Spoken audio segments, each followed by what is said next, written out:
Hello welcome to law excellence. ఇవాల్టి వీడియోలో మనం కాంపిటేటివ్ ఎగ్జామ్స్ కోసం ఉపయోగపడేటటువంటి ఈనాడు, సాక్షి మరియు నమస్తే తెలంగాణ పేపర్స్లోని ఇంపార్టెంట్ కరెంట్ అఫైర్స్ గురించి డిస్కస్ చేసుకుందాం.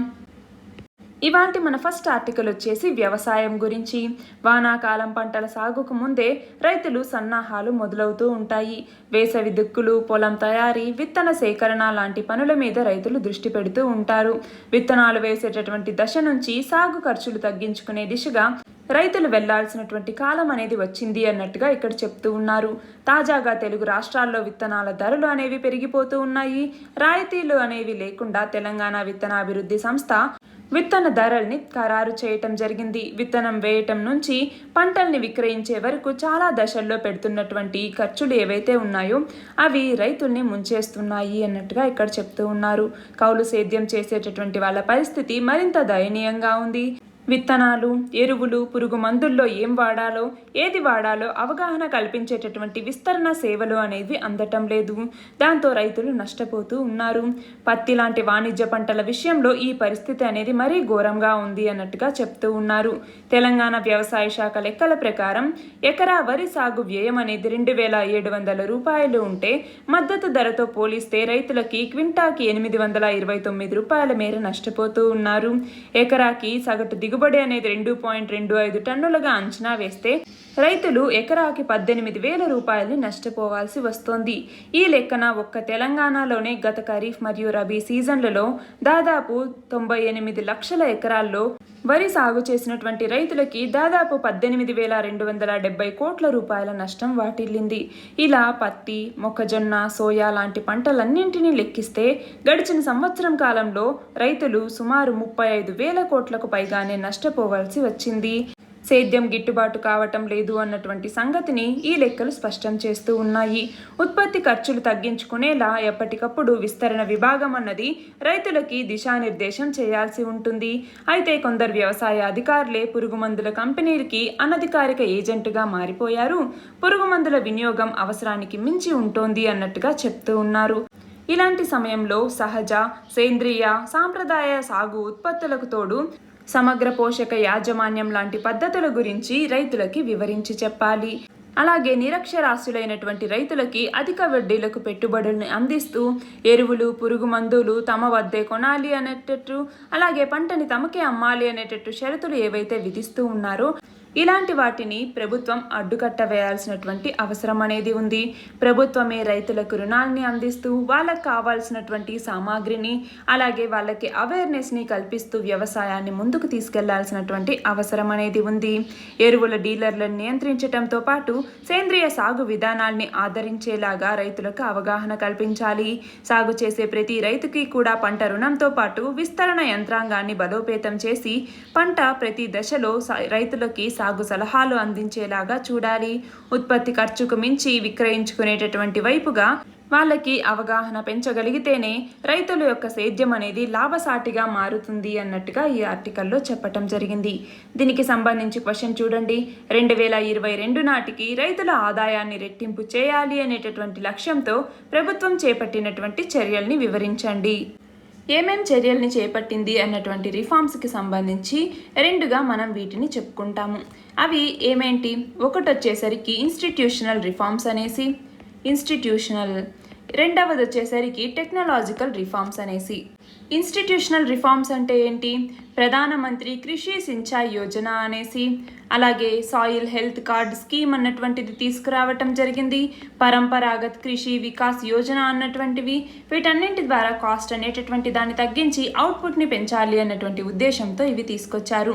అలాగే ప్రధానమంత్రి ఫసల్ బీమా యోజన అనేసి, అలాగే రివర్స్ ఇంటర్లింకింగ్ చేపట్టి ఫార్మర్స్ యొక్క ఇన్కమ్ని పెంచటం కోసం, అవుట్పుట్ని రైజ్ చేయాలి అన్నటువంటి ఉద్దేశం కోసం తీసుకొచ్చారు. అలాగే ఆపరేషన్ గ్రీన్స్ అన్నటువంటి దాన్ని తీసుకొచ్చి దీని కింద టాప్ అంటే టొమాటో, ఆనియన్ మరియు పొటాటోకి సంబంధించి అంటే పెరిషబుల్ కమోడిటీస్కి సంబంధించి వాటి యొక్క ప్రైస్ వాలటిలిటీని తగ్గించడానికి, దాన్ని అడ్రస్ చేయడానికి ఈ ఆపరేషన్ గ్రీన్స్ అన్నటువంటి దాన్ని తీసుకొచ్చారు. అలాగే ప్రధానమంత్రి కృషి సంపద యోజన అన్నటువంటి దాన్ని ఫుడ్ ప్రాసెసింగ్కి సంబంధించి హోలిస్టిక్ మేనర్లో ఫుడ్ ప్రాసెసింగ్ని ప్రమోట్ చేయాలి అన్నటువంటి ఉద్దేశంతో ఈ పిఎం కిసాన్ సంపద యోజన అన్నటువంటి దాన్ని తీసుకురావటం జరిగింది. అలాగే టెక్నాలజికల్ రిఫార్మ్స్ ఏమేమి తీసుకొచ్చారు, ఈ నామ్ అన్నటువంటి దాన్ని తీసుకురావటం జరిగింది. నేషనల్ అగ్రికల్చర్ మార్కెట్ అనేసి దీని కింద ఏపీఎంసీస్కి సంబంధించి అగ్రికల్చరల్ ప్రొడ్యూస్ మార్కెట్ కమిటీస్ని తీసుకొచ్చారు. అలాగే కాటన్కి సంబంధించినటువంటి టెక్నాలజీ మిషన్ని తీసుకురావటం జరిగింది. దీనికి సంబంధించి కాటన్ని ప్రమోట్ చేయటం కోసం. ఇది మాత్రమే కాకుండా technology mission on oil seeds, pulses and maize అన్నటువంటి దాన్ని తీసుకొచ్చి దీని కింద oil seed production programme, national pulses development project ఇలాంటి స్కీమ్స్ అన్నింటినీ ఇంప్లిమెంట్ చేస్తూ ఉన్నారు. ఇది మాత్రమే కాకుండా mission for integrated development of horticulture అన్నటువంటి స్కీమ్ని తీసుకొచ్చి దీని కింద ఫ్రూట్స్ మరియు వెజిటేబుల్స్ అన్నింటినీ కూడా హార్టికల్చర్ సెక్టార్కి సంబంధించి వాటిలో హోలిస్టిక్ గ్రోత్ని ప్రమోట్ చేయాలి అన్నటువంటి ఉద్దేశంతో ఈ machine for integrated development of horticulture అన్నటువంటి దాన్ని తీసుకొచ్చారు. అలాగే షుగర్ టెక్నాలజీ మిషన్ అన్నటువంటి దాన్ని తీసుకొచ్చి దీని కింద షుగర్ ప్రొడక్షన్కి సంబంధించినటువంటి కాస్ట్ని రెడ్యూస్ చేయాలి, అలాగే షుగర్ క్వాలిటీని ఇంప్రూవ్ చేయాలి అన్నటువంటి ఉద్దేశంతో ఈ షుగర్ టెక్నాలజీ మిషన్ని తీసుకురావటం జరిగింది. అలాగే national mission on sustainable agriculture అన్నటువంటి దాన్ని తీసుకొచ్చి దీని కింద సస్టైనబుల్ అగ్రికల్చర్ని ప్రమోట్ చేయాలి, దానికోసం కొన్ని అడాప్టేషన్ మెజర్స్ని తీసుకురావాలి అన్నట్టుగా చెప్పటం జరిగింది. ఏమేమి అడాప్టేషన్ మెజర్స్? క్రాప్ సీడ్స్ని ఇంప్రూవ్ చేయటం, లైవ్ స్టాక్ మరియు ఫిష్ కల్చర్స్ని ఇంప్రూవ్ చేయటం, వాటర్ యూజ్ ఎఫిషియన్సీని పెంచటం, పెస్ట్ మేనేజ్మెంట్ చేయటం, ఫార్మ్ ప్రాక్టీసెస్ని ఇంప్రూవ్ చేయటం, న్యూట్రియంట్ మేనేజ్మెంట్ చేయటం, అగ్రికల్చరల్ ఇన్సూరెన్స్ని తీసుకురావటం, క్రెడిట్ సపోర్ట్ని ఇవ్వటం, మార్కెట్ యాక్సెస్ని ఇవ్వటం, అలాగే ఇన్ఫర్మేషన్ యాక్సెస్ ఇవ్వటం, అలాగే లైవ్లీహుడ్ డైవర్సిఫికేషన్ చేయటం. ఇవన్నీ కాకుండా tree plantation, bee keeping, dairy, fisheries వీటన్నింటినీ కూడా ఇంప్లిమెంట్ చేస్తూ రైతులకి అధిక ఆదాయం వచ్చేలాగా చూడాలి అన్నటువంటి ఉద్దేశంతో భారత ప్రభుత్వం ఈ చర్యల్ని చేపట్టింది. మన నెక్స్ట్ ఆర్టికల్ వచ్చేసి ఢిల్లీ రాష్ట్ర ప్రభుత్వ అధికారాలకి సంబంధించి కేంద్రం తీసుకొచ్చినటువంటి కొత్త చట్టం గురించి. ఈ కొత్త చట్టం అనేది తీవ్ర ప్రభావం చూపిస్తుంది అన్నట్టుగా ఇక్కడ చెప్తూ ఉన్నారు. కేంద్ర హోంశాఖ ఏప్రిల్ 27వ తేదీ నుంచి అమల్లోకి తెచ్చినటువంటి దేశ రాజధాని ప్రాంత ఢిల్లీ ప్రభుత్వ సవరణ చట్టం ఏదైతే ఉందో ఈ చట్టంతో ఢిల్లీ రూపురేఖలు అనేవి మారిపోయాయి. ఇప్పుడు అక్కడున్నటువంటి ప్రభుత్వం అంటే లెఫ్టినెంట్ గవర్నర్ అన్నట్టుగా అన్నమాట. ఇక రాష్ట్ర ప్రభుత్వం ఏం చర్య తీసుకోవాలన్నా కూడా ముందుగా లెఫ్టినెంట్ గవర్నర్కి చెప్పాల్సిందే. ఈ చట్టం ద్వారా ప్రజాప్రభుత్వ అధికారాలన్నీ దాదాపుగా లెఫ్టినెంట్ గవర్నర్ చేతుల్లోకి వెళ్ళిపోయాయి. ఇది భారత రాజ్యాంగ సూత్రాలకు వ్యతిరేకం అనేటటువంటి విమర్శలు ఉన్నా కూడా కేంద్ర ప్రభుత్వం తన చర్యని సమర్థించుకుంటోంది. ఢిల్లీ కేంద్రపాలిత ప్రాంతం కాబట్టి ఇక్కడ ప్రభుత్వ అధికారాల్ని ఇతర రాష్ట్రాలతో పోల్చలేము అన్నట్టుగా చెప్తోంది. భారత రాజధానికి లెఫ్టినెంట్ గవర్నర్ ఎన్నికైనటువంటి ప్రభుత్వ బాధ్యతల్ని స్పష్టంగా నిర్వచించి శాసన కార్యనిర్వాహక వ్యవస్థల మధ్య అనువైనటువంటి వాతావరణాన్ని తీసుకురావటానికే ఈ చట్టాన్ని సవరించాము అన్నట్టుగా కేంద్ర హోంశాఖ వివరణ ఇచ్చింది. దీనివల్ల ఢిల్లీలో పరిపాలన అనేది మెరుగుపడి సామాన్యులకు ఉద్దేశించినటువంటి పథకాలు, కార్యక్రమాలు మరింత సున్నితంగా వాటి యొక్క అమలు అనేది సాగుతుంది అన్నట్టుగా చెప్పటం జరిగింది. ఇప్పటిదాకా పోలీసులు, శాంతి భద్రతలు మరియు భూముల మీద అధికారం లేనటువంటి ఢిల్లీ రాష్ట్ర ప్రభుత్వానికి ఇప్పుడు ఉద్యోగుల మీద చర్యలు తీసుకునే, అవినీతి మీద విచారణ చేపట్టే, అలాగే రోజువారీ నిర్ణయాధికారాన్ని తీసుకునేటటువంటి శక్తి లేకుండా చేయటం జరిగింది. దీని ద్వారా ఢిల్లీలో ప్రజాప్రభుత్వాన్ని నిర్వీర్యం చేసినట్లు అవుతుంది అన్నట్టుగా ఇక్కడ చెప్తూ ఉన్నారు. భవిష్యత్తులో కేంద్ర మరియు రాష్ట్రాల్లో ఒకే పార్టీ ప్రభుత్వాలు ఉంటే అన్నీ సజావుగా సాగిపోతాయి. భిన్న భావజాలాలు ఉన్నటువంటి పార్టీలు అధికారంలో ఉంటే మాత్రం ఢిల్లీ ప్రభుత్వం అన్నది నామమాత్రంగా మిగులుతుంది అన్నట్టుగా ఇక్కడ చెప్పటం జరిగింది. దీనికి సంబంధించి క్వశ్చన్ చూడండి. దేశ రాజధాని ప్రాంత ఢిల్లీ సవరణ చట్టం అన్నది ఎప్పటి నుంచి అమల్లోకి వచ్చింది? ఎప్పటి నుంచి? 2021 ఏప్రిల్ 27వ తేదీ నుంచి ఇది అమల్లోకి వచ్చింది. మన నెక్స్ట్ ఆర్టికల్ వచ్చేసి కరోనా మహమ్మారి నేపథ్యంలో ఎదురయ్యేటటువంటి పరిస్థితులను ఎదుర్కొనేందుకు రాష్ట్రాల విపత్తు స్పందన నిధి లేదా SDRF కింద కేంద్ర ప్రభుత్వం మొత్తం 8,873 కోట్ల రూపాయలని విడుదల చేసింది. 2021-22 ఆర్థిక సంవత్సరంలో తొలి విడత కింద ఈ మొత్తాన్ని ముందస్తుగా విడుదల చేస్తున్నాము అన్నట్టుగా కేంద్ర ఆర్థిక శాఖ తెలిపింది. ఇందులో 50% మొత్తాన్ని అంటే 4,436 కోట్ల రూపాయల్ని రాష్ట్రాలు కోవిడ్ నియంత్రణ చర్యలకి ఉపయోగించవచ్చు అన్నట్టుగా చెప్పటం జరిగింది. ఈ నిధుల్లో భాగంగా ఆక్సిజన్ ఉత్పత్తి, ఆసుపత్రుల్లో ఆక్సిజన్ నిల్వ ప్లాంట్ల నిర్మాణం, వెంటిలేటర్లు, గాలి శుద్ధీకరణ, అంబులెన్స్ సేవలని బలోపేతం చేయటం, కోవిడ్ ఆసుపత్రులను నిర్మించటం, సంరక్షణ కేంద్రాలను తీసుకురావటం, థర్మల్ స్కానర్లు, పీపీఈ కిట్లు, పరీక్షా కేంద్రాలు, కంటైన్మెంట్ జోన్ల నిర్వహణ, ఇతర అత్యవసర వస్తువుల కొనుగోలు కోసం ఈ నిధుల్ని వాడొచ్చు అన్నట్టుగా కేంద్ర ఆర్థిక శాఖ వెల్లడించింది. దీనికి సంబంధించి క్వశ్చన్ చూడండి. SDRF లేదా రాష్ట్రాల విపత్తు స్పందన నిధిని విపత్తు నిర్వహణ చట్టంలోని ఏ సెక్షన్ కింద ఏర్పాటు చేశారు? అసలు విపత్తు నిర్వహణ చట్టం లేదా డిజాస్టర్ మేనేజ్మెంట్ యాక్ట్ అన్నటువంటి దాన్ని ఎప్పుడు తీసుకొచ్చారు? 2005వ సంవత్సరంలో తీసుకురావటం జరిగింది. ఈ డిజాస్టర్ మేనేజ్మెంట్ యాక్ట్ లేదా విపత్తు నిర్వహణ చట్టంలో ఉన్నటువంటి సెక్షన్ 48(1)A సెక్షన్ 48(1)A కింద ఈ SDRF లేదా స్టేట్ డిజాస్టర్ రెస్పాన్స్ ఫండ్ లేదా రాష్ట్రాల విపత్తు స్పందన నిధి అన్నటువంటి దాన్ని ఏర్పాటు చేయటం జరిగింది. మన నెక్స్ట్ ఆర్టికల్ వచ్చేసి 3వ దశ టీకా కార్యక్రమం గురించి. కరోనా 2వ దశ ఉధృతి కొనసాగుతున్నటువంటి తరుణంలో భారత్లో మే 1వ తేదీ నుంచి 3వ దశ టీకా కార్యక్రమం అనేది కొన్ని రాష్ట్రాల్లో ప్రారంభమైంది. అదే సమయంలో టీకా కొరత కారణంగా కొన్ని రాష్ట్రాల్లో ఈ టీకా కార్యక్రమం అనేది మొదలవ్వలేదు. ఉత్తరప్రదేశ్, ఛత్తీస్గఢ్, మహారాష్ట్ర, జమ్మూ కాశ్మీర్ అలాగే కొన్ని కేంద్రపాలిత ప్రాంతాలు 18 నుంచి 44 ఏళ్ల వాళ్ళకి టీకా వేసేటటువంటి కార్యక్రమాన్ని ప్రారంభించాయి. కర్ణాటక, ఒడిశా రాష్ట్రాలు మాత్రం లాంఛనంగానే ప్రారంభించాయి. అలాగే టీకాల్ని రాష్ట్రాలకు అందుబాటులో ఉంచటంలో కేంద్ర సంస్థలు విఫలమయ్యాయి అన్నట్టుగా జార్ఖండ్ అన్నది టీకాలను వేయటంలో చెప్పటం జరిగిందనమాట. దీనికి సంబంధించి 3వ దశకి సంబంధించినటువంటి కొత్త తేదీని ప్రకటిస్తాము అన్నట్టుగా జార్ఖండ్ ప్రభుత్వం పేర్కొంది. దీనికి సంబంధించి క్వశ్చన్ చూడండి. మన దేశంలో 3వ దశ టీకాల కార్యక్రమం ఎప్పుడు ప్రారంభమైంది? మే 1వ తేదీన ప్రారంభమైంది. ఈ 3వ దశ టీకాల కార్యక్రమంలో భాగంగా 18 నుంచి 44 సంవత్సరాల మధ్య వయసు ఉండేటటువంటి వాళ్ళకి టీకాను ఇవ్వటం జరుగుతుంది. టీకా తీసుకోవాలి అన్నటువంటి వాళ్ళకి ఏప్రిల్ 28వ తేదీ నుంచే కోవిన్ అన్నటువంటి పోర్టల్ని అందుబాటులోకి తీసుకురావటం జరిగింది. ఈ కోవిన్ అన్నటువంటి పోర్టల్లో కావచ్చు లేదంటే ఆరోగ్య సేతు యాప్లో కావచ్చు, ఈ రెండింటిలో దేంట్లో అయినా కూడా 18 సంవత్సరాల పైబడినటువంటి వాళ్ళు రిజిస్ట్రేషన్ని చేసుకోవచ్చు. రిజిస్ట్రేషన్ చేసుకొని వాళ్ళకు అలాట్ చేసినటువంటి స్లాట్లో వాళ్ళు వెళ్ళి వ్యాక్సిన్ని వేయించుకోవచ్చు. మన నెక్స్ట్ ఆర్టికల్ వచ్చేసి సముద్ర జలాల్లో శత్రువుల కదలిక మీద నిఘా కోసం వినియోగించేటటువంటి 6 P-8I నిఘా విమానాల్ని విక్రయించేందుకు అమెరికా అంగీకరించింది. ఈ మేరకి రక్షణ సహకార సంస్థ అన్నది అమెరికా కాంగ్రెస్కి ఒక ధృవీకరణ పత్రాన్ని అందించింది. ఈ విమానాల కొనుగోలుకి మొత్తం $242 కోట్ల వ్యయమవుతుంది అన్నట్టుగా అంచనా. వీటి విక్రయాల వల్ల భారత్ అమెరికా వ్యూహాత్మక బంధం అనేది బలోపేతమై విదేశాంగ విధానానికి, జాతీయ భద్రతకి కూడా ఊతం లభిస్తుంది అన్నట్టుగా ఆ సంస్థ చెప్పటం జరిగింది. దీనికి సంబంధించి భారత్, పసిఫిక్ మరియు దక్షిణాసియా ప్రాంతంలో రాజకీయ సుస్థిరత, శాంతి, సహకారం నెలకొనటంలో భారత్ అనేది కీలక శక్తిగా కొనసాగుతోంది అన్నట్టుగా కాంగ్రెస్కి ఇచ్చినటువంటి సమాచారంలో అమెరికా రక్షణ సహకార సంస్థ అనేది అభిప్రాయపడింది. భారత్ ముందుగా 2009 జనవరిలో 8 P-8I విమానాల్ని అమెరికా నుంచి కొనుగోలు చేసింది. ఆ తర్వాత 2016 జూలైలో మరొక 4ని సమకూర్చుకుంది. బోయింగ్ సంస్థ వీటిని ఉత్పత్తి చేస్తోంది. ఇప్పుడు అలాంటి P-8I నిఘా విమానాలను కొనుగోలు చేయటానికి 6 నిఘా విమానాల్ని కొనుగోలు చేయటానికి అమెరికాతో ఒప్పందం కుదుర్చుకుంది. దీనికి సంబంధించి క్వశ్చన్ చూడండి.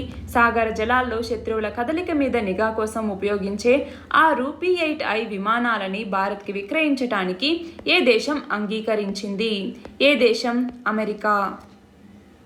మన నెక్స్ట్ ఆర్టికల్ వచ్చేసి ఆఫ్ఘనిస్తాన్లో దాదాపు 2 దశాబ్దాల పాటు యుద్ధాన్ని కొనసాగించినటువంటి అమెరికా మరియు నాటో సేనల యొక్క చివరి దశ ఉపసంహరణ అనేది లాంఛనంగా ప్రారంభమైంది. వేసవికాలం ముగిసే నాటి సమయానికి ఈ ప్రక్రియ మొత్తం పూర్తి కావచ్చు అన్నట్టుగా భావిస్తూ ఉన్నారు. ప్రస్తుతం అమెరికా సైనికులు 2500 నుంచి 3500 మంది, నాటో సైనికులు 7000 మంది వరకు ఆఫ్ఘనిస్తాన్లో ఉన్నారు. అమెరికా అధ్యక్షుడు జో బైడెన్ ఇటీవల ప్రకటించినట్టుగా మే 1వ తేదీ నుంచి సాయుధ బలగాలు వెనక్కి మళ్లటం మొదలైంది. దీనికన్నా ఒకరోజు ముందే సైనిక సామాగ్రిని C-17 లాంటి భారీ కార్గో విమానాల్లో తరలించడాన్ని చేపట్టారు. 2001లో సెప్టెంబర్ 11న న్యూయార్క్ మీద వరుస ఉగ్రదాడులు జరిగిన తర్వాత అదే ఏడాది అక్టోబర్ 7వ తేదీన అమెరికా మరియు నాటో దళాలు ఆఫ్ఘనిస్తాన్లో పాదం మోపాయి. తర్వాత 2 నెలల తర్వాత తాలిబాన్లు అధికారాన్ని కోల్పోయారు. అయినా కూడా అప్పటి నుంచి అమెరికా మరియు నాటో దళాలు ఆఫ్ఘనిస్తాన్లో ఉన్నాయి. అయితే ఈ 20 ఏళ్ల నుంచి ఇప్పటికీ మేము ఉపసంహరణ చేసుకుంటున్నాము అన్నట్టుగా అమెరికా అధ్యక్షుడు ఇటీవల ప్రకటించడం జరిగింది. దీనికి సంబంధించి ఇక్కడ క్వశ్చన్ చూడండి. ఆఫ్ఘనిస్తాన్ నుంచి అమెరికా దళాల ఉపసంహరణ ప్రక్రియని ఎప్పటికీ పూర్తి చేస్తాము అన్నట్టుగా అమెరికా అధ్యక్షుడు ప్రకటించారు. ఎప్పటికీ సెప్టెంబర్ 11వ తేదీకి పూర్తి చేస్తాము అన్నట్టుగా ప్రకటించడం జరిగింది. ఎందుకు సెప్టెంబర్ 11వ తేదీ? 2001వ సంవత్సరం సెప్టెంబర్ 11వ తేదీనే న్యూయార్క్ మీద వరుస ఉగ్రదాడుల ఘటన అనేది జరిగింది కాబట్టి ఆ రోజుకల్లా మేము దీన్ని పూర్తి చేస్తాము అన్నట్టుగా అమెరికా అధ్యక్షుడు ప్రకటించారు. మన నెక్స్ట్ ఆర్టికల్ వచ్చేసి పాతకాలం పంటలు సాగు పద్ధతులు అనేవి మరుగున పడిపోయాయి. పోషకాలు అందకపోయినా కూడా సన్న బియ్యం తినడమే గొప్ప అనేసి అనుకుంటూ ఉన్నటువంటి ఈ కాలంలో వాణిజ్యపరంగా అనుకూలం అన్నట్టుగా రైతులు కూడా సంకర్ జాతి విత్తనాలనే పండిస్తూ ఉన్నారు. అధిక దిగుబడుల కోసం మోతాదుకు మించి రసాయన ఎరువుల్ని వాడేస్తూ ఉన్నారు. పురుగు మందుల్ని కూడా వాడుతూ ఉన్నారు. ఇలాంటి ఆహారం తీసుకున్నటువంటి వాళ్ళలో శక్తి అనేది తగ్గిపోయి చిన్న వయసు నుంచే వ్యాధుల బారిన పడుతున్నారు అన్నట్టుగా నిపుణులు చెప్తూ ఉన్నారు. అయితే ఇప్పుడు మళ్ళీ కూడా పాత రకాలే మేలు అన్నటువంటి సూత్రం మళ్ళీ తెర మీదకి వచ్చింది.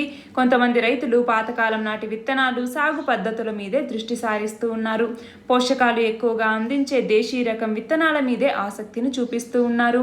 అంతేకాకుండా ఇవి మంచి దిగుబడుల్ని కూడా ఇస్తున్నాయి. పోషకాలు ఎక్కువ ఉండటంతో వివిధ రంగుల్లో ఉండేటటువంటి ఈ బియ్యాన్ని మార్కెట్కి తరలించక ముందే రైతు వద్దకే వచ్చి కొనుక్కొని పోతున్నారు అన్నట్టుగా చెప్తూ ఉన్నారనమాట. దేశీ రకానికి చెందినటువంటి కులాకర్, కాలబట్టి, పంచరత్న, నవారా లాంటి చాలా రకాలు ప్రస్తుతం సాగు చేస్తూ ఉన్నారు. ఈ బియ్యం ఎరుపు, నలుపు, గోధుమ, తెలుపు రంగుల్లో ఉంటూ ఉన్నాయి. వీటిలో ఉండేటటువంటి పోషకాలు ఎక్కువగా ఉంటాయి కాబట్టి అలాగే ఇవి నిరోధక శక్తిని పెంచడంతో పాటు టైప్ 2 డయాబెటీస్ బారిన పడకుండా నివారించడంలో ఇవి దోహదపడతాయి. గుండెకి సంబంధించి రక్తనాళాలు పూడిపోకుండా నివారిస్తాయి. శరీరంలో క్యాన్సర్ గడ్డలు, రొమ్ము క్యాన్సర్ కణాలు పెరగకుండా అడ్డుకుంటాయి అన్నట్టుగా చెప్తూ ఉన్నారు.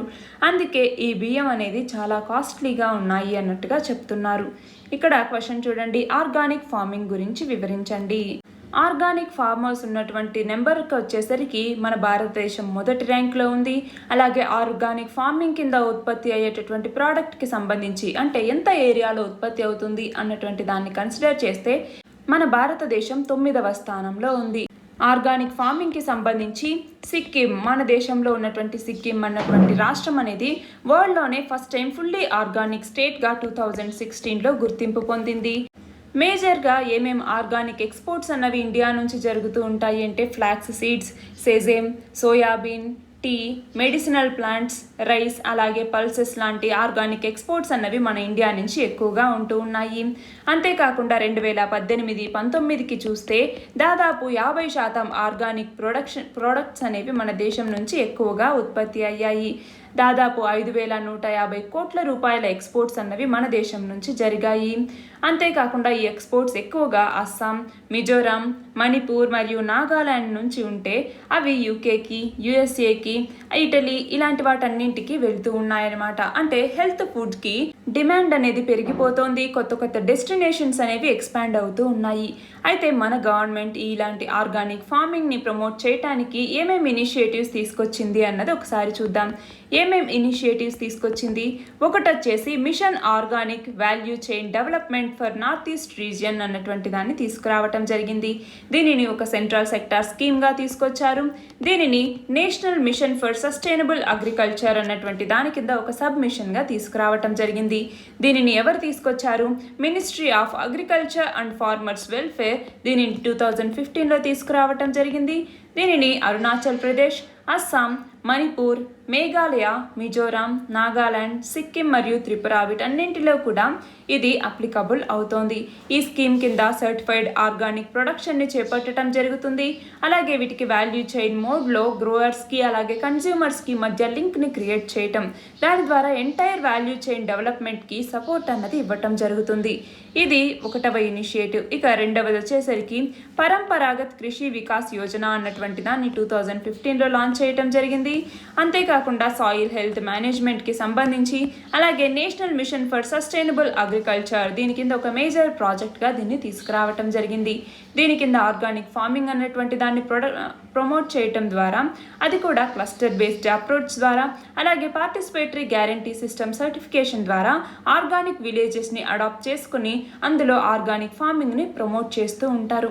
ఇవి మాత్రమే కాకుండా కొన్ని సర్టిఫికేషన్ స్కీమ్స్ని కూడా తీసుకొచ్చింది. అందులో ఒకటి వచ్చేసి food safety and standards authority of India అన్నది ఫుడ్ రెగ్యులేటర్గా ఉంది మన కంట్రీలో. డొమెస్టిక్ మార్కెట్ మరియు ఇంపోర్ట్స్కి సంబంధించి ఆర్గానిక్ ఫుడ్ని రెగ్యులేట్ చేసేటటువంటి రెస్పాన్సిబిలిటీ ఈ FSSAIకి ఉంది. ఇది మాత్రమే కాకుండా పార్టిసిపేటరీ గ్యారంటీ సిస్టమ్ అన్నటువంటి ప్రాసెస్ని తీసుకురావటం జరిగింది. దీని కింద ఆర్గానిక్ ప్రొడక్ట్స్కి సర్టిఫికేషన్ ఇవ్వటం జరుగుతుంది. అలాగే national programme for organic production అన్నటువంటి దాన్ని తీసుకొచ్చి దీని కింద ఆర్గానిక్ ఫార్మింగ్ సర్టిఫికేషన్ని ఇవ్వటం జరుగుతుంది. అంటే దీని కింద థర్డ్ పార్టీ సర్టిఫికేషన్ని ఎక్స్పోర్ట్ పర్పసెస్ కోసం ఇవ్వటానికి దీన్ని తీసుకురావటం జరిగింది. దీన్ని national programme for organic production అన్నటువంటి దాన్ని. అలాగే national soil health card scheme అన్నటువంటిని తీసుకొచ్చారు. సాయిల్ హెల్త్ కార్డ్ స్కీమ్ అంటాము. దీని ద్వారా 8 నుంచి 10% కెమికల్ ఫర్టిలైజర్స్ యూజ్ని తగ్గించాలి, అలాగే ప్రొడక్టివిటీని 5 నుంచి 6% పెంచాలి అన్నటువంటి ఉద్దేశంతో ఈ సాయిల్ హెల్త్ కార్డ్ స్కీమ్ అన్నటువంటి దాన్ని తీసుకొచ్చారు. ఇది మాత్రమే కాకుండా అగ్రి ఎక్స్పోర్ట్ పాలసీ అన్నటువంటి దాన్ని 2018లో తీసుకురావటం జరిగింది. అలాగే 1 డిస్ట్రిక్ట్ 1 ప్రోడక్ట్ ODOP అన్నటువంటి దాన్ని కూడా తీసుకొచ్చి దీని కింద ఇండిజినస్ అలాగే స్పెషలైజ్డ్ ప్రొడక్ట్స్ మరియు క్రాప్స్ ఏవైతే ఉన్నాయో వాటిని ఎంకరేజ్ చేయటం కోసం 1 డిస్ట్రిక్ట్ 1 ప్రోడక్ట్ అన్నటువంటి దాన్ని తీసుకొచ్చారు. ఇవి మాత్రమే కాకుండా PM formalisation of micro food processing enterprises PMFME అన్నటువంటి స్కీమ్ని కూడా తీసుకురావటం జరిగింది. దీనిని ministry of food processing industries అన్నటువంటిది లాంచ్ చేయటం జరిగింది. ఆత్మనిర్భర్ భారత్ అభియాన్లో భాగంగా దీనిని తీసుకురావటం జరిగింది. దీని కింద కొత్త టెక్నాలజీని తీసుకొచ్చి అఫోర్డబుల్ క్రెడిట్ని స్మాల్ ఎంటర్ప్రెన్యూర్స్కి అందించాలి, దాని ద్వారా కొత్త మార్కెట్స్లోకి కొత్త ఎంటర్ప్రెన్యూర్స్ వచ్చేలాగా చేయాలి అన్నటువంటి ఉద్దేశంతో దీన్ని తీసుకురావటం జరిగింది. అలాగే జీరో బడ్జెట్ న్యాచురల్ ఫార్మింగ్ అన్నటువంటి దాన్ని, ఈ మెథడ్ని కూడా తీసుకొచ్చి కెమికల్ ఫ్రీ అగ్రికల్చర్ అన్నటువంటి దాన్ని ట్రెడిషనల్ ఇండియన్ ప్రాక్టీసెస్ నుంచి తీసుకుని అగ్రికల్చర్ని ఇంక్రీజ్ చేయాలి అన్నటువంటి లక్ష్యంతో ఈ జీరో బడ్జెట్ న్యాచురల్ ఫార్మింగ్ అన్నటువంటి దాన్ని తీసుకొచ్చారు. FSSAI ఏదైతే ఉందో దీని ప్రకారం ఆర్గానిక్ ఫార్మింగ్ అంటే ఫార్మ్ డిజైన్ మరియు మేనేజ్మెంట్కి సంబంధించి, అగ్రికల్చర్ ప్రొడక్షన్కి సంబంధించి సింథటిక్ ఎక్స్టర్నల్ ఇన్పుట్స్ని వాడకుండా, అంటే కెమికల్ ఫర్టిలైజర్స్, పెస్టిసైడ్స్, అలాగే సింథటిక్ హార్మోన్స్, మాడిఫైడ్ ఆర్గానిజమ్స్ అంటే GMOs అనేవి ఏవైతే ఉంటాయో ఇలాంటి ఎక్స్టర్నల్ ఇన్పుట్స్ ఏవైతే ఉంటాయో వీటిని యూస్ చేయకుండా ఏదైతే మనం అగ్రికల్చరల్ ప్రొడక్షన్ చేస్తామో అలాంటి ఎకోసిస్టమ్ని క్రియేట్ చేసేటటువంటి డిజైన్ మరియు మేనేజ్మెంట్ని మనం ఆర్గానిక్ ఫార్మింగ్ అన్నటువంటి పేరుతో పిలుస్తూ ఉంటాం. ఆర్గానిక్ ఫార్మ్ ప్రొడ్యూస్ కింద ప్రొడ్యూస్ అనేది ఆర్గానిక్ అగ్రికల్చర్ ద్వారా, అంటే ఆర్గానిక్ ఫుడ్ కింద ఫుడ్ ప్రోడక్ట్స్ అన్నటువంటి దాన్ని స్పెసిఫైడ్ స్టాండర్డ్స్ అనేవి ఉంటాయి ఆర్గానిక్ ప్రొడక్షన్కి సంబంధించి. ఆ స్టాండర్డ్స్తో తయారయ్యేటటువంటి ప్రొడ్యూస్నే మనం ఆర్గానిక్ అగ్రికల్చర్, ఆర్గానిక్ ఫుడ్ అనేసి పిలుస్తూ ఉంటాము. మనకున్నటువంటి సస్టైనబుల్ డెవలప్మెంట్ గోల్స్లో భాగంగా గోల్ 2 అన్నది ఏం చెప్తుంది? End hunger, achieve food security and improve nutrition అన్నట్టుగా చెప్తూ ఉంది. అలాగే సస్టైనబుల్ అగ్రికల్చర్ అనేటటువంటి దాని గురించి కూడా సస్టైనబుల్ డెవలప్మెంట్ గోల్ 2 అన్నది చెప్తోంది. దీన్ని ఫాలో అవుతూ మన దేశంలో ఆర్గానిక్ ఫార్మింగ్ని ఇంక్రీజ్ చేయడానికి ప్రభుత్వం చాలా చర్యలు తీసుకుంటోంది. మన నెక్స్ట్ ఆర్టికల్ వచ్చేసి GST వసూళ్ల గురించి. ఏప్రిల్లో రికార్డు గరిష్ట స్థాయికి GST వసూళ్లు అనేవి చేరాయి. మొత్తం 1.41 లక్షల కోట్ల రూపాయలకి GST వసూళ్లు అన్నవి చేరుకున్నాయి అన్నట్టుగా చెప్పటం జరిగింది. మార్చిలో 1.23 లక్షల కోట్ల రూపాయల జీఎస్టీ వసూళ్లు వస్తే ఏప్రిల్లో 1.41 లక్షల కోట్లకు వచ్చాయి. అంటే గత నెలతో పోలిస్తే ఇది 14% ఎక్కువ అన్నట్టుగా ఇవ్వటం జరిగింది. గత ఏడాది ఏప్రిల్లో రికార్డు కనిష్ట స్థాయికి 32,172 కోట్ల రూపాయలకి జీఎస్టీ వసూళ్లు పరిమితమయ్యాయి. దీనికి సంబంధించి ఇక్కడ క్వశ్చన్ చూడండి. జీఎస్టీ చట్టాన్ని, జీఎస్టీ యాక్ట్ని ఏ రాజ్యాంగ సవరణ ద్వారా తీసుకురావటం జరిగింది? అంటే ఏ కాన్స్టిట్యూషనల్ అమెండ్మెంట్ ద్వారా దీన్ని తీసుకొచ్చారు అన్నట్టుగా అడుగుతూ ఉన్నారు. ఏ రాజ్యాంగ సవరణ ద్వారా జీఎస్టీ చట్టాన్ని తీసుకొచ్చారు? 101వ రాజ్యాంగ సవరణ చట్టం. 101వ రాజ్యాంగ సవరణ చట్టం 2016 కింద ఈ జీఎస్టీ చట్టాన్ని తీసుకురావటం జరిగింది. ఎప్పుడు తీసుకొచ్చాము? జీఎస్టీ యాక్ట్ అన్నటువంటి దాన్ని 2016లోనే తీసుకొచ్చాము. అయితే దీనికి జూలై 1, 2017వ తేదీ నుంచి ఈ జీఎస్టీ అన్నది అమల్లోకి వచ్చింది. అందుకే ఈ జూలై 1ని మనం జీఎస్టీ డేగా జరుపుకుంటూ ఉంటాము. మన నెక్స్ట్ ఆర్టికల్ వచ్చేసి ఏపీ ప్రభుత్వం ఏప్రిల్లో ప్రజల చేతికి మొత్తం 3,440.66 కోట్ల రూపాయలు ఇచ్చింది అన్నట్టుగా ఇక్కడ చెప్తూ ఉన్నారు. కోవిడ్తో ఒకవైపు రాష్ట్ర ఆదాయం పడిపోయినప్పటికీ కూడా ప్రజలకు ఇచ్చినటువంటి మాట ప్రకారం నవరత్న పథకాలని చిత్తశుద్ధితో అమలు చేస్తూ ఉన్నారు అన్నట్టుగా ఇక్కడ ఇవ్వటం జరిగింది. నవరత్న పథకాల క్యాలెండర్లో ప్రకటించినటువంటి తేదీల మేరకి సంక్షేమ ఫలాల్ని ప్రజలకు అందిస్తూ ఉన్నారు. అందులో భాగంగా ఏప్రిల్లో 1వ తేదీ నుంచి ఇప్పటి వరకు కూడా మొత్తం 3,440.66 కోట్ల రూపాయలను ఇచ్చాము అన్నట్టుగా చెప్తూ ఉన్నారు. ఇందులో భాగంగా ఏప్రిల్ 1వ తేదీన వైఎస్ఆర్ బీమా అన్నటువంటి దాని కింద మొత్తం 254 కోట్లు అందించటం జరిగింది. ఏప్రిల్ 12వ తేదీన వాలంటీర్లకు నగదు బహుమానం కింద 228.74 కోట్లను అందించారు. అలాగే వైఎస్ఆర్ విద్యా దీవెన అన్నటువంటి దాని కింద 671 కోట్లు, వైఎస్ఆర్ సున్నా వడ్డీ పంట రుణాల కింద 128.47 కోట్లు, వైఎస్ఆర్ సున్నా వడ్డీ కింద 1,109 కోట్లు, జగనన్న వసతి దీవెన కింద మొత్తం 1,049 కోట్లు, అలా మొత్తం 3,440.66 కోట్ల రూపాయల్ని ప్రజల చేతులకి అందించాము అన్నట్టుగా ఇక్కడ చెప్తూ ఉన్నారు. దీనికి సంబంధించి క్వశ్చన్ చూడండి. ఏపీ ప్రభుత్వం తీసుకొచ్చినటువంటి నవరత్నాలు పథకాల గురించి వివరించండి. ఏమేం పథకాలను తీసుకొచ్చింది ఏపీ ప్రభుత్వం ఈ నవరత్నాలు అన్నటువంటి దాని కింద? చూడండి, ఆ 9 ఏమేమిటి? ఒకటి వచ్చేసి వైఎస్ఆర్ రైతు భరోసా, రెండవది జలయజ్ఞం, మూడవది మద్యపాన నిషేధం, నాలుగవది ఆరోగ్యశ్రీ, ఐదవది ఫీజు రియంబర్స్మెంట్, ఆరవది పేదలందరికీ ఇల్లు, ఏడవది వైఎస్ఆర్ ఆసరా, వైఎస్ఆర్ చేయూత, ఎనిమిదవది పింఛన్ల పెంపు, తొమ్మిదవది అమ్మ ఒడి. ఇవన్నీ కూడా నవరత్నాలులో భాగంగా ఆంధ్రప్రదేశ్ ప్రభుత్వం తీసుకొచ్చినటువంటి పథకాలు.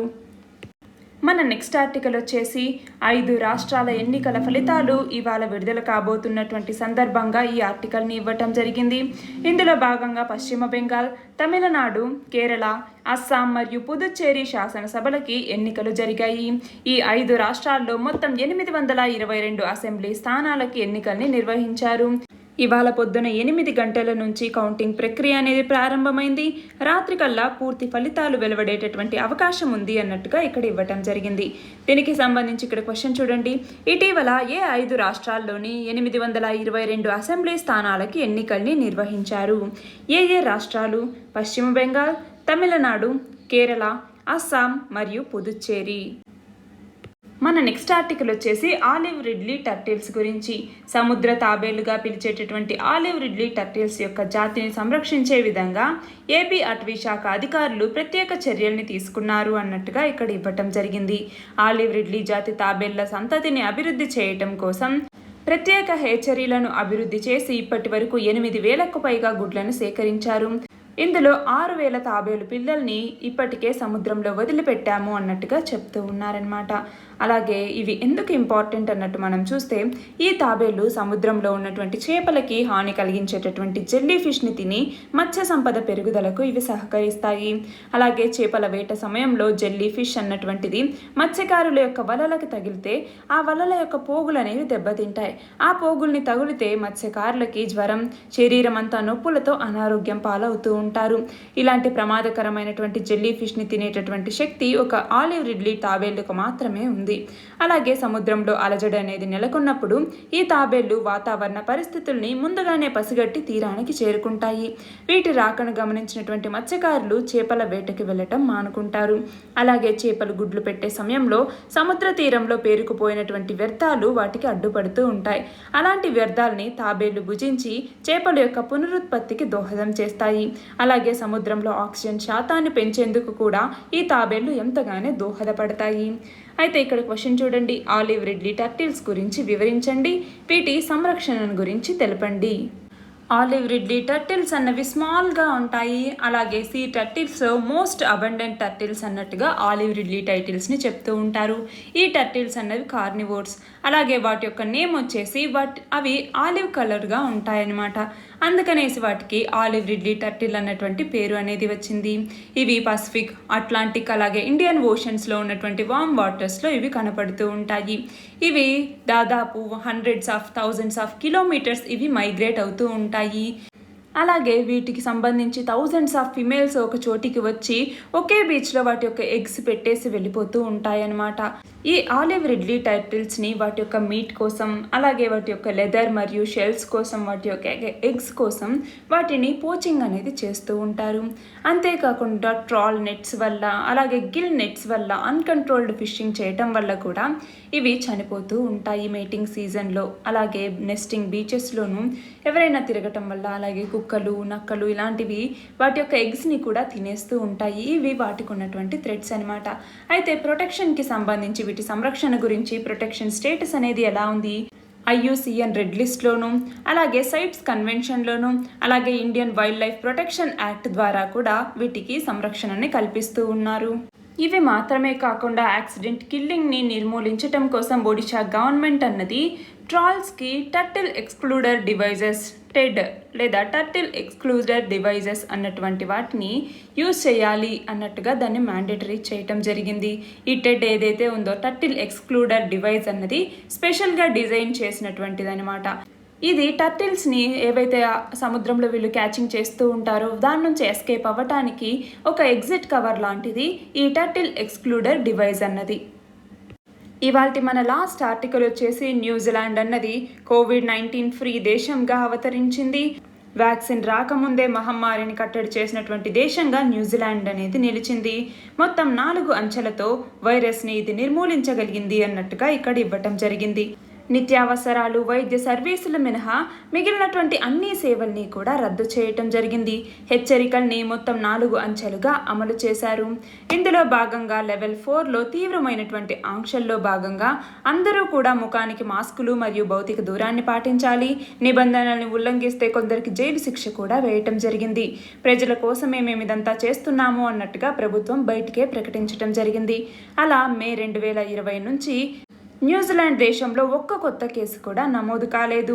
ప్రభుత్వం మరియు ప్రజల భాగస్వామ్యంతో వ్యాక్సిన్ అందుబాటులోకి రాకముందే, అంటే 2020 జూన్ మొదటి వారంలోనే కరోనా ఫ్రీ దేశంగా న్యూజిలాండ్ అనేది నిలిచింది.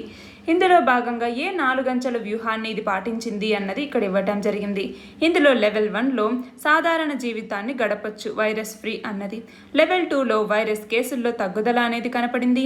మాస్కులు పెట్టుకొని షాపింగ్కి వెళ్ళొచ్చు, భౌతిక దూరాన్ని పాటించాల్సి ఉంటుంది. లెవెల్ 3లోకి వచ్చేసరికి వైరస్ వ్యాప్తిని అరికట్టేలాగా థియేటర్లు, లైబ్రరీలు మూసివేయటం, అవసరం ఉంటే బయటికి రావాలి, బయటికి వచ్చిన వాళ్ళకి మాస్క్ అనేది తప్పనిసరి.